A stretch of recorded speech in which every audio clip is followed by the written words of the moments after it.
concoction, la pommade.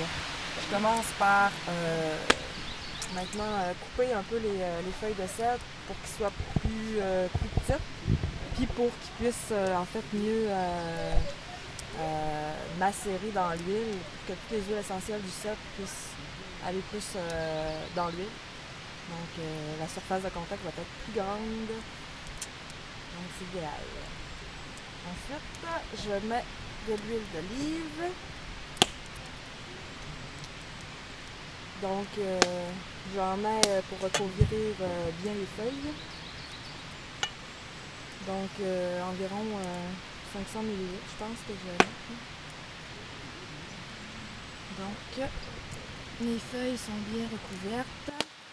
Maintenant, je vais faire chauffer un petit peu l'huile, la réchauffer pour que les huiles essentielles du cèdre, tous ces ingrédients actifs aillent dans l'huile d'olive.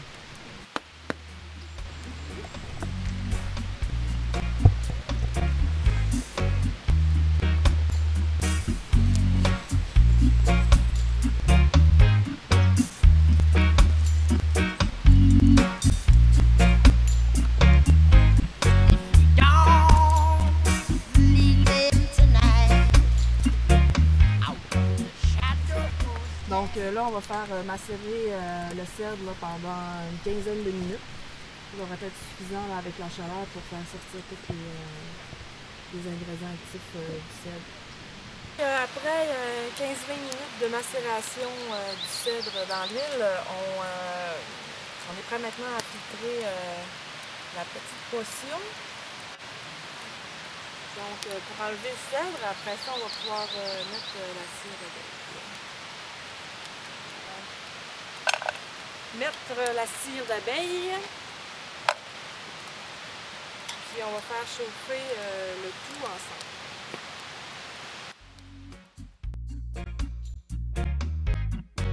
Want them to see that them have nothing but dread. Want them to know that they are nothing at all. So free, so long.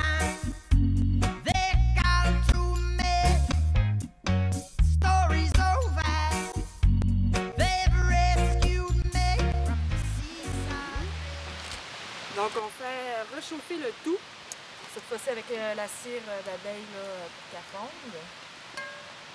Puis un coup que la cire d'abeille va tout être fondue, après ça on va pouvoir mettre ça dans les pots.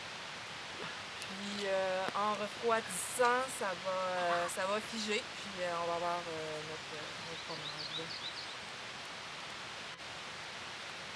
Puis la pommade elle va pouvoir être utilisée aussi. En fait, ses propriétés médicinales vont être surtout au niveau des champignons. Donc, pour tout ce qui est verrues, rhinoclite, eczéma, donc pour les problèmes de peau, surtout. Puis, le tuyau il peut s'utiliser de plusieurs façons différentes, en fait.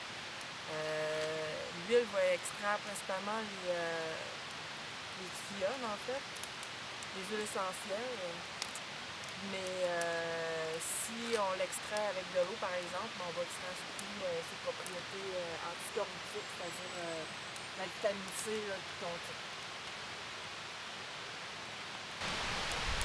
Donc maintenant on va mettre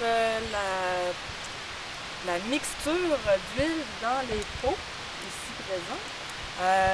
Puis là, tout est bien fondu, donc la cire d'abeille et l'huile sont bien mélangées ensemble.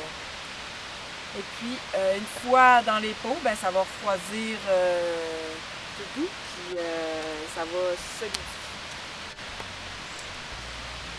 Donc, ça solidifie là, à peu près après une dizaine de minutes.